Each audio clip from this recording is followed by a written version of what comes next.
अब दोबारा इन नए लोगों को फिर मैंडेट चोरी करके बिठाया गया है। मेरे सूबे का जो हक है, मेरी आवाम का जो हक है, मैं मांगता हूँ बाय हुक और बाय क्रुक। कुछ डरेंगे तो कुछ मिलेगा, क्योंकि बगैर खौफ वाले जो लोग आए हैं वो तो कुछ नहीं ले सके। एक तो है ना हमारा नजरियाती इख्तिलाफ, वो तो रहेगा, सियासी इख्तिलाफ है वो भी रहेगा।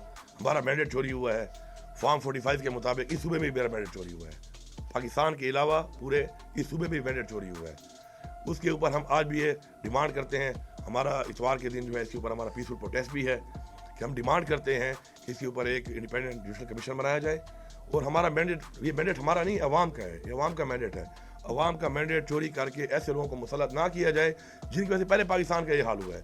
आपने देखा इमरान खान को जब हटाया गया, उसके बाद के मुल्क के हालात आप देखें, डॉलर का क्या रेट था, पेट्रोल डीजल का क्या रेट था, खाने पीने की अशिया का क्या रेट था, बिजली का यूनिट कितने का था, रोज़गार कितना था, इंडस्ट्रीज कितनी चल रही थी, कारोबार की क्या नौयत थी इस पूरे मुल्क के अंदर।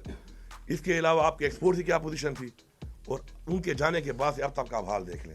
पाकिस्तान की मेरे ख्याल में तारीख की बदतरीन गवर्नेंस इन्होंने की है, और बदतरीन इस वक्त महंगाई हमारे पे मुसल्लत की गई है।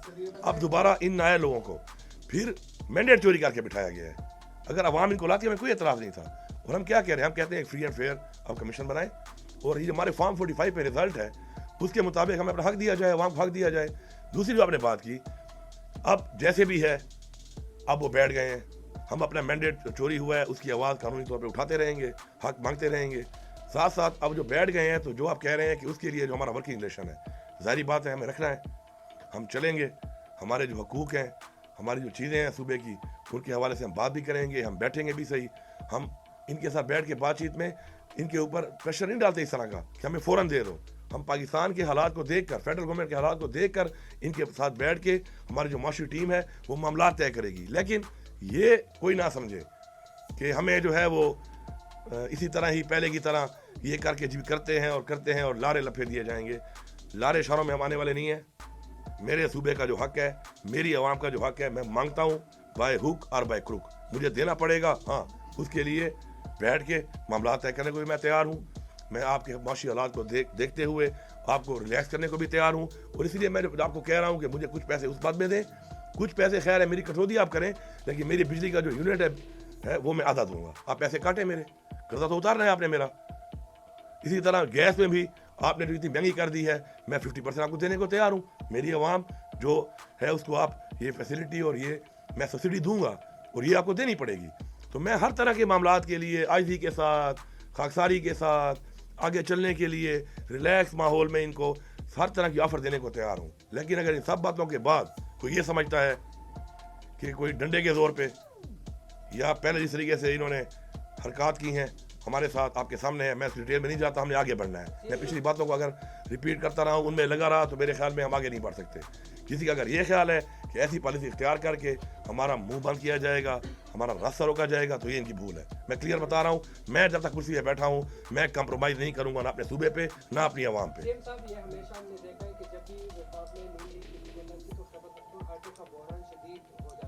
दूसरा मेरे सवाल है कि खजाना खाली है, सेहत कार्ड को भी बहाल करना है, ये आपने रमजान पैकेज भी दिया, तो किस तरह मैनेज करेंगे आप, क्योंकि ये तो अरबों रुपए इस पर लागत आएगी। देखिए जी, हमारा जो खजाना जो खाली, अल्लाह ना करे खाली खजाने को, लेकिन अगर हम अपने पाँव अपनी चादर के मुताबिक फैलाएं और अपनी प्रायोरिटीज़ को हम रख लें सामने, तो मेरे ख्याल में कभी खजाना खाली भी नहीं होगा और हालात भी ठीक रहेंगे। हमने प्रायोरिटाइज़ किया है। प्रायोरिटी 1 अमन व अमान है, प्रायोरिटी 2 लोगों की वेलफेयर है, गुर्बत का खात्मा है, रोज़गार है। प्रायोरिटी 3 पे फिर हमारे पास है कि हमने बेहतर जो सहूलियात देनी है तालीम के हवाले से, रोज़गार के हवाले से और हेल्थ के हवाले से। उसके बाद हमारा फिर आता है डेवलपमेंट। तो हम इन चीज़ों को देखेंगे, अपनी प्रायोरिटी के मुताबिक काम करेंगे, और इंशाल्लाह आप परेशान ना हो। इंशाल्लाह हमारा ख़जाना जब हमें हक मिलता रहेगा तो कभी भी खाली नहीं होगा। नीयत ठीक होनी चाहिए, अज़म ठीक होना चाहिए। अवाम पे जब लगाने की नीयत से हम खजाने के ऊपर खजाने को इस्तेमाल करेंगे तो अल्लाह भी हमारी मदद करेगा इंशाअल्लाह।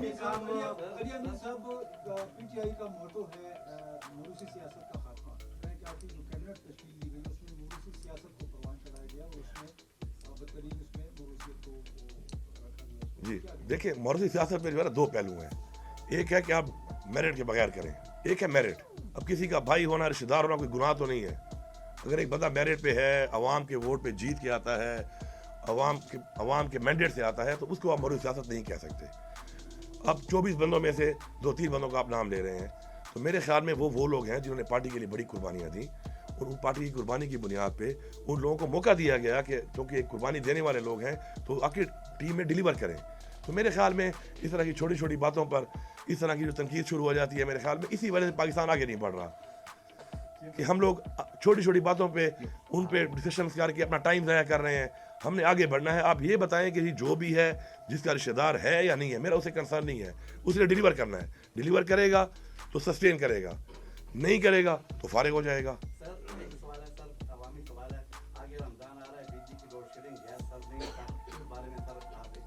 हाँ, ये लाजमी आपने चलाना है। अब इसमें मेरी मीटिंग हो गई है 3 घंटे शहरी के टाइम और 3 घंटे अफ्तारी के टाइम। लोड शेडिंग किसी भी गांव में बात कर रहा हूं, अगर होगी तो एज पर कमिटमेंट मेरे साथ की है पेस्को चीफ ने, वो उसको वायलेट करेगा। ये पूरी मैं सूबे को ये पैगाम दे रहा हूँ, और आपने आवाज़ उठानी है इसके लिए। मुझे पता नहीं चलेगा जब तक आप आवाज़ नहीं उठाएंगे। मैं फिर रिपीट कर रहा हूँ, आप मेरी टीम है, आप मुझे बताएंगे। गैस और बिजली 3 घंटे और 3 घंटे आपको शहरी के टाइम भी मिलेगी, अफ्तारी के टाइम भी मिलेगी, दरमियाने भी मिलेगी। आगे जाके हमारे 2 तरह के लॉसेज हैं। एक हमारा है थेफ्ट, चोरी, एक हमारा है लाइन लॉसेज। उस पर हमने ग्रिड्स को अपग्रेड करना है और अपनी लाइन्स को चेंज करना है, सारे चेंज करनी है। उस पर भी हमारी मीटिंग हुई है। हम पहले जाएंगे टुवर्ड जो हमारे लाइन लॉसेज हैं, तो सिस्टम में हमारे फ्लॉज हैं उनको दूर करेंगे, ताकि वो जो 17-18% है वो कवर हो जाए। फिर जो हमारा 10-12% अवाम वाला है, स्टेप 2 में हम उनके ऊपर जाएंगे। और मैंने उनको बड़ा क्लियरली बताया है कि आपने गरीब से नहीं, अमीर से शुरू करना है। हाथ अमीर को डालो, गरीब को ना डालो। गरीब के 2 पंखे हैं, 2 बल्ब हैं, आप उससे घर तो पहुंच जाते हैं, और अमीर के बंगले में उसका बिल आप चेक करें उसका कितना आ रहा है।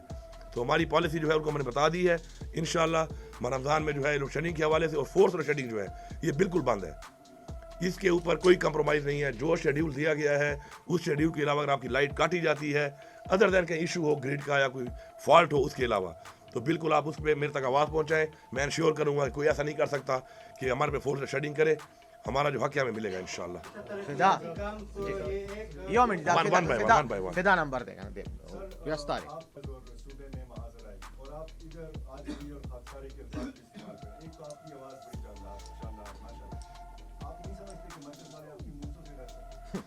देखिए, अच्छी बात है, कुछ डरेंगे तो कुछ मिलेगा, क्योंकि बगैर खौफ वाले जो लोग आए हैं वो तो कुछ नहीं ले सके। तो अच्छी बात है। मैं ये कह रहा हूँ कि मेरी आजिज़ी इसलिए है कि अल्लाह ताला ने आजिज़ी को पसंद किया है, लेकिन अल्लाह ताला ने फिर ये भी कहा है कि अपने हक़ के लिए आवाज़ उठाओ। अमर बिल मारूफ का भी कहा है कि हक़ और बातिल की जंग में हक़ का साथ दो। तो ये बातें साथ साथ हैं। तो अगर कोई डरता है इस बात से कि मैं कोई आउट ऑफ नो वे कुछ ऐसा करूँगा, तो ये कभी भी ना मेरी पॉलिसी में है, ना मेरे लीडर इमरान खान की पॉलिसी में है।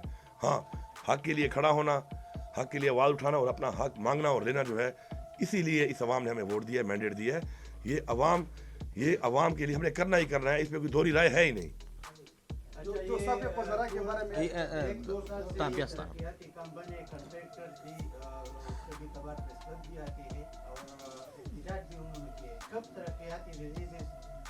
जारी होंगे ताकि उनके साथ जो कॉन्ट्रैक्टर हैं उनके साथ पूरे मईशत का पहिया धीरे धीरे बड़े लोग उनके साथ काम करते हैं, और उनको वो फंड विदेशी जो काम में तरक्याती जो के काम में जो जारी मैंने आपको बता दिया प्रायोरिटीज़। वो प्रायोरिटीज़ वाइज ये चीज़ भी हमारी प्रायोरिटी में है, लेकिन जिस नंबर पे है उस नंबर पे ये होगी, प्रायोरिटी वाइज होगा। बहुत ज़्यादा ऐसी स्कीमें हैं जो दे दी गई, अपने हालात को देखे बगैर दे दी गई, उनको हम कट भी करेंगे। हम प्रायोरिटी स्कीम्स को बिल्कुल हमने करना भी है, हमने उनको शुरू भी करना है, उनको रिलीज़ भी करना है। लेकिन बहुत सी जो स्कीमें दी गई सिर्फ खुश करने के लिए, उनमें न रिलीज़ हुआ न उनमें इतनी ज़रूरत है उनकी, तो उनको हम कट डाउन करेंगे। आखिरी सवाल आरिफ वन बाय वन। आपके एजेंडे के हवाले से। अच्छा, जुमे नमाज भी है ना। अच्छा चले ये 2-3 कर लें आप पहले।